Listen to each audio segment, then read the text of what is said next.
प्रिय विद्यार्थियों, आप सभी का आज की कक्षा में स्वागत है। हिंदी नाटक के विकास क्रम को समझने की इस श्रृंखला में आज हम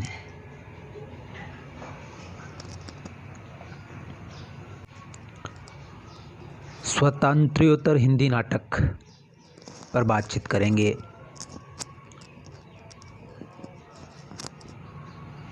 आज़ादी के बाद हिंदी नाटक की विकास यात्रा के कौन कौन से चरण रहे, इसको हम जानने का प्रयास करेंगे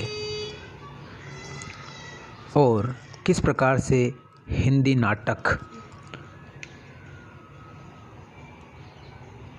आज जिस स्थिति में है वहाँ तक पहुँचने के लिए उसने कौन कौन सी यात्रा किस किस प्रकार से तय की, इसको हम जानेंगे।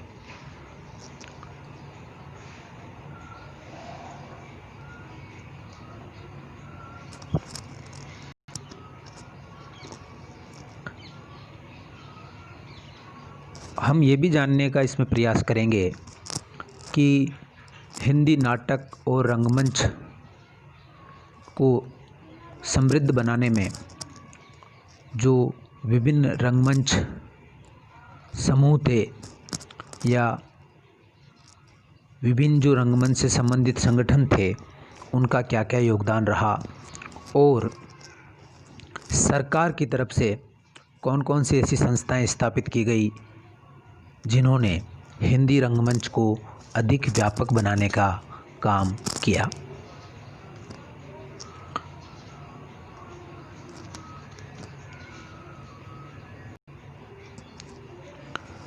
और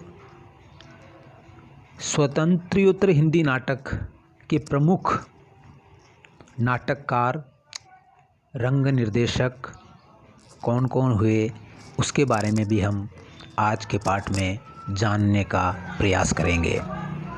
ख़ास तौर से हिंदी नाटक को आज़ादी के बाद एक नई दिशा देने में मोहन राकेश का जो योगदान रहा, उसको हम समझने का प्रयास करेंगे। और आज का जो पाठ है वो मुख्य रूप से हिंदी रंगमंच पर केंद्रित रहेगा कि हिंदी का रंगमंच और रंग संस्थाएं किस प्रकार से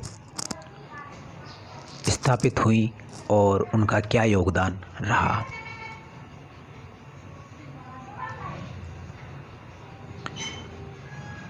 तो हम देखते हैं कि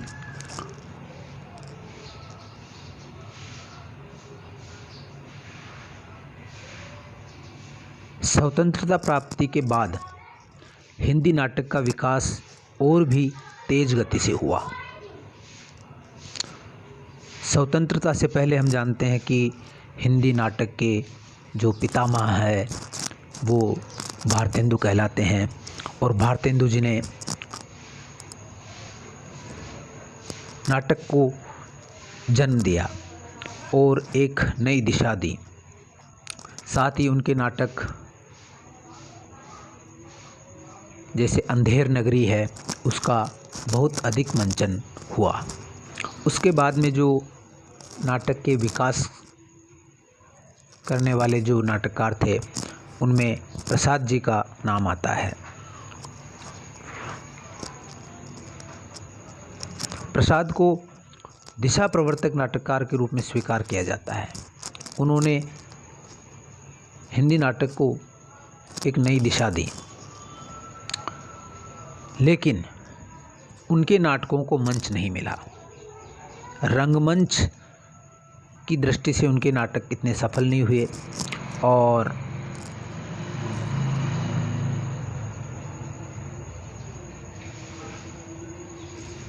उनके समय में उनके नाटकों का बहुत कम मंचन हो सका। फिर भी एक सांस्कृतिक चेतना, यानी भारत की जो प्राचीन संस्कृति है उसके प्रति अपने नाटकों में उन्होंने कथानक चुने काव्यात्मक परिवेश, क्योंकि वो छायावादी कवि भी थे तो उनके नाटकों में एक काव्यात्मक परिवेश भी आ गया है। नाटकीय संघर्ष की सूझ भी उनके नाटकों में है, जो मुख्य रूप से पश्चिम से और द्विजेंद्र लाल राय के जो नाटक हैं उनसे, शेक्सपियर, इब्सन इत्यादि के जो दुखंत नाटक है उनसे जो संघर्ष है, द्वंद्व है, वो उनके नाटकों में आया है। और चरित्र सृजन की अपूर्व क्षमता के कारण उनके नाटक अद्वितीय बन गए हैं। भले ही उनके जीवन काल में उनके नाटकों का इतना अधिक मंचन न हुआ हो, लेकिन बाद में जब रंग तकनीक काफ़ी विकसित हो गई तो उनके नाटकों का बहुत अधिक मंचन हुआ, जिनमें स्कंदगुप्त, चंद्रगुप्त, ध्रुव स्वामिनी मुख्य है।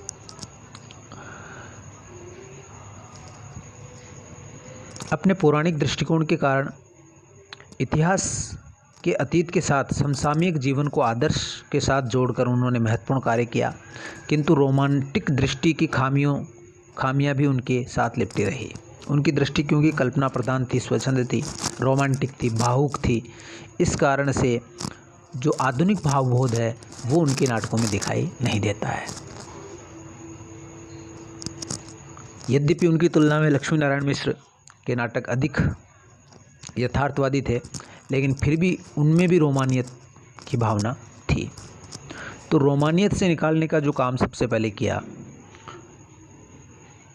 वो उपेंद्रनाथ अश्क ने किया, जिनका नाटक आया छठा बेटा 1940 में, जो कि इस प्रकार की भावुकता और कल्पनाशीलता से अलग है और यथार्थ से पूरी तरह से संबंधित है।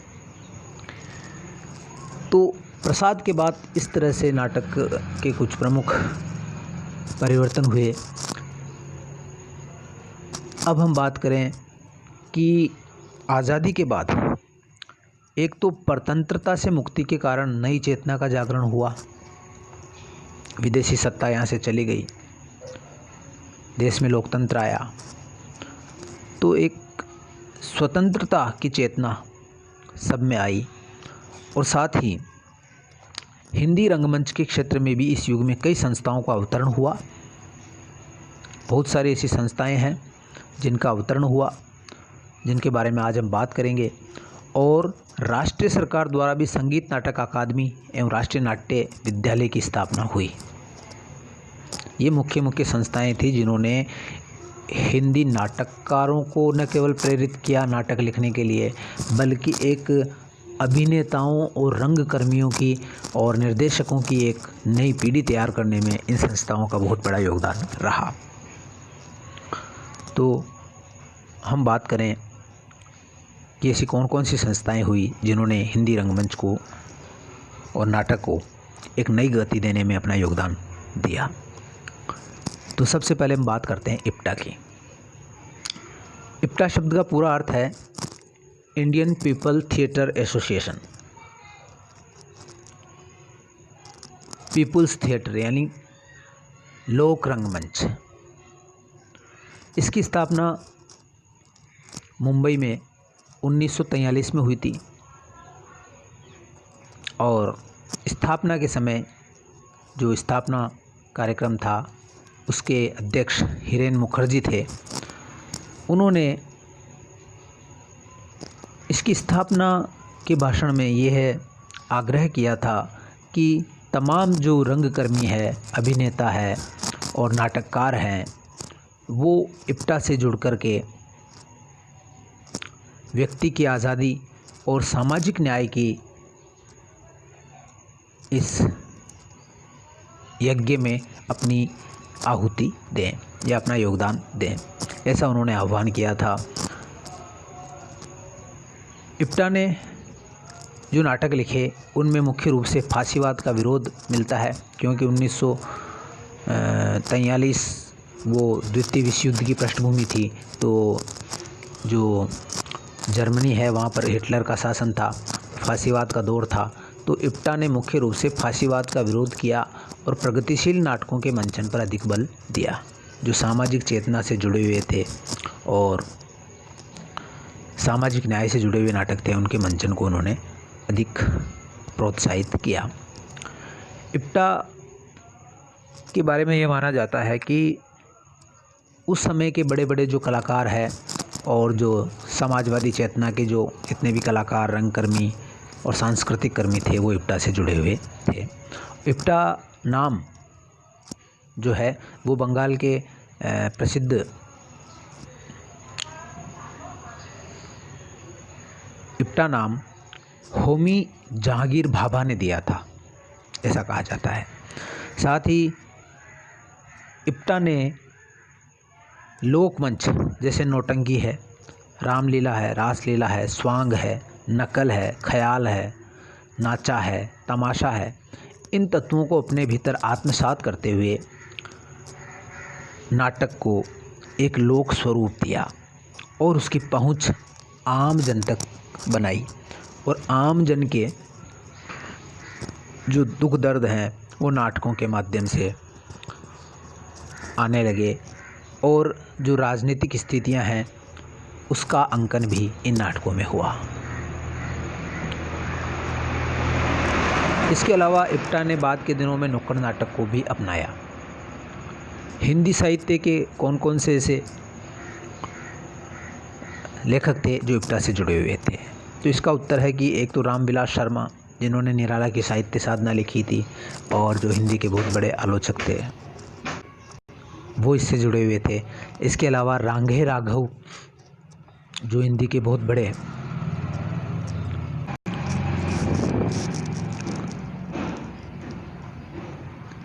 दूसरी जो एक संस्था स्थापित हुई वो पृथ्वी थिएटर थी। पृथ्वी थिएटर जैसे नाम से ही पता चलता है कि ये संस्था प्रसिद्ध अभिनेता पृथ्वीराज कपूर ने 1944 में स्थापित की थी। पृथ्वीराज कपूर सुविख्यात अभिनेता थे और इन्होंने पृथ्वी थिएटर के रूप में एक चलता फिरता रंगमंच या थिएटर स्थापित किया था। यह थिएटर पूरे देश में यात्राएं करके और नाटकों का मंचन करता था। ये व्यावसायिक था और इसका उद्देश्य धन कमाना था। इस पृथ्वी थिएटर ने अभिज्ञान शाकुंतलम, पठान, गद्दार, आहुति, पेशा ऐसे नाटकों का भारत के विभिन्न हिस्सों में मंचन किया और लोगों में कला और संस्कृति के प्रति एक चेतना जगाने का काम किया। उसके बाद में जो संस्था आती है वह राष्ट्रीय नाट्य विद्यालय है। राष्ट्रीय नाट्य विद्यालय की स्थापना संगीत नाटक अकादमी जो भारत सरकार की एक संस्था है उसने 1959 में की।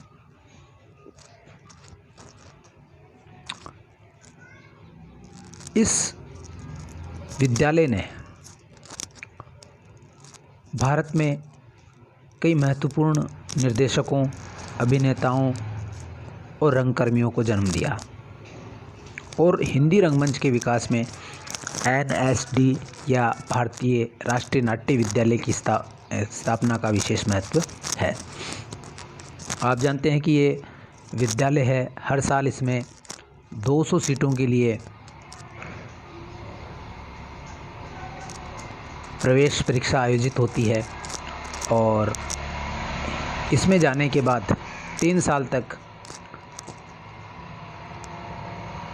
रंगमंच और नाटक और अभिनय की कला विद्यार्थियों को सिखाई जाती है और 3 साल के बाद इसमें से जो निकलता है वो या तो कोई अभिनेता होता है या कोई रंग निर्देशक होता है। कुल मिलाकर के एक उसको तराश दिया जाता है। इसमें प्रवेश लेने की जो योग्यता होती है वह स्नातक होती है और एक दूसरी जो योग्यता वह होती है कि कम से कम 6 नाटकों में भाग लेने का प्रमाण पत्र विद्यार्थी के पास होना चाहिए। लिखित परीक्षा होती है। लिखित परीक्षा के बाद में विशेषज्ञों की जो समिति होती है वह उसका ऑडिशन लेती है और उसके बाद में फाइनल मेरिट इसमें बनती है। अब बात करें हम इस संस्था के विकास की, तो NSD या राष्ट्रीय नाट्य विद्यालय के जो प्रथम निदेशक थे वो इब्राहिम अलकाजी थे। इसने NSD ने हिंदी नाटक और रंगमंच को बड़े फलक पर प्रतिष्ठित करने का उल्लेखनीय कार्य किया और आधुनिक तकनीक भी अपनाई और लोक से जुड़ने का कार्य भी किया। तो आधुनिक तकनीकों जैसे कि प्रकाश और ध्वनि के इस्तेमाल ने हिंदी रंगमंच के विकास को अंतर्राष्ट्रीय स्तर प्रदान किया और इन्हीं तकनीकों के कारण प्रसाद के जो नाटक अनअभिनय माने जाते थे उनका भी अभिनय संभव हो सका। NSD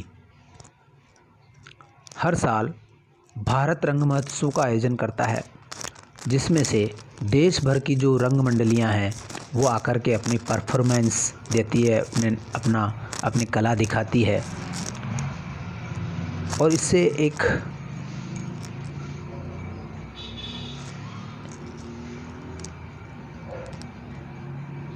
नाटक के विकास को और उसके फैलाव को एक नई दिशा मिलती है। इस संस्था से निकले हुए जो कलाकार हैं वो बॉलीवुड में या हिंदी सिनेमा में भी अपना जोहर दिखाते हैं।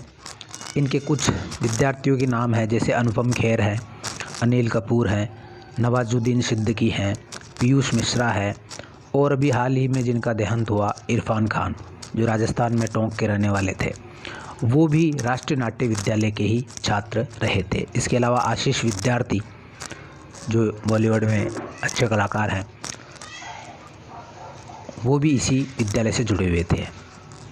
इसके अलावा रंग निर्देशकों में मोहन महर्षि, श्री वैभव कारंत, ओम शिवपुरी, राम गोपाल बजाज, सुरेखा सीकरी, जोहरा सहगल जैसे कई प्रतिभाएं इस संस्था से जुड़ी रहीं। इसके अलावा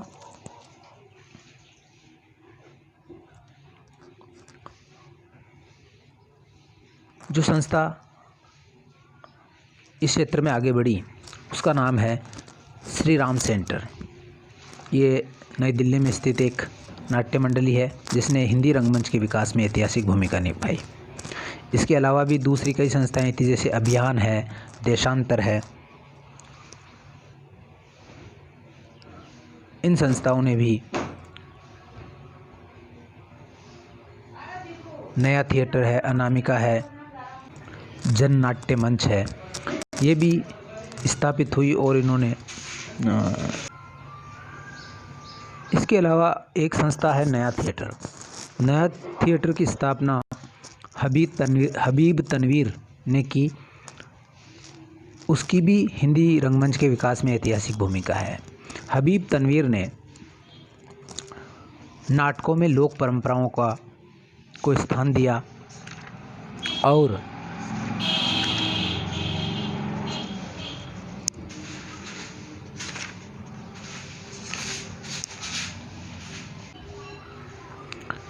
इनकी संस्था नया थिएटर थी। नया थिएटर के जो नाटक है आगरा बाजार, चरणदास चोर, गांव का नाम ससुराल, मोर नाम दामाद, जहरीली हवा, मिट्टी की गाड़ी, ये बहुत अधिक प्रसिद्ध हुए और शिक्षित अशिक्षित जनता को जगाने और झकझोरने, सोचने समझने के लिए इन्होंने नुक्कड़ नाटकों का प्रयोग भी किया। दिल्ली में जन नाट्य मंच है, उसने भी नुक्कड़ नाटकों की कई प्रस्तुतियां की। नुक्कड़ नाटकों में जाति पाति, ऊंच नीच, सांप्रदायिकता, दहेज, भ्रष्टाचार और हर तरह के शोषण के खिलाफ सुर ऊंचा किया गया। नुक्कड़ नाटकों में, नुक्कड़ नाटक का अर्थ यह है कि ये मतलब इसके लिए कोई विशेष सुविधाओं की ज़रूरत नहीं होती है और किसी भी गली में, किसी भी नुक्कड़ पर इसको आयोजित किया जा सकता है।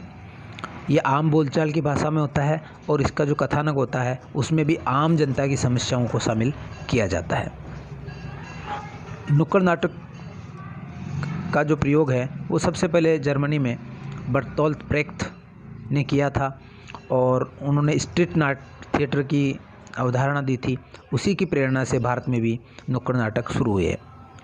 नुक्कड़ नाटकों में समसामयिक, राजनीतिक, सामाजिक, सांस्कृतिक मुद्दों पर आधारित नाटकों का मंचन किया जाता है। इनमें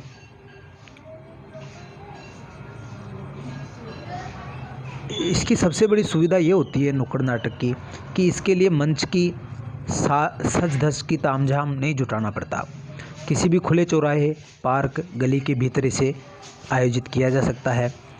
वस्त्र सज्जा लगभग नहीं के बराबर और न कोई मंच न दृश्य बंधों की ज़रूरत होती है। दर्शकों की सीधी भागीदारी इस तरह के नाटकों में जनसंवाद को सीधे कायम करने की शक्ति रखती है।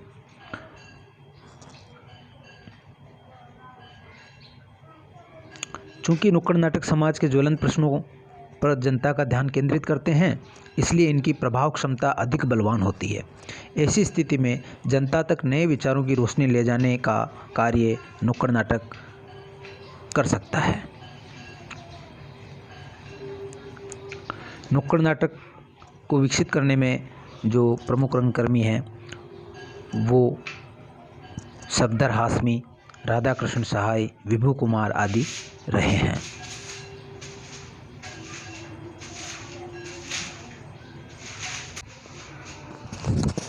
हिंदी रंगमंच की अवधारणा को बदलने में जिन नाटककारों का योगदान रहा उनमें मोहन राकेश का नाम सर्वोपरि है। मोहन राकेश की रंग दृष्टि हिंदी रंगमंच के विकास में मील का पत्थर मानी जाती है।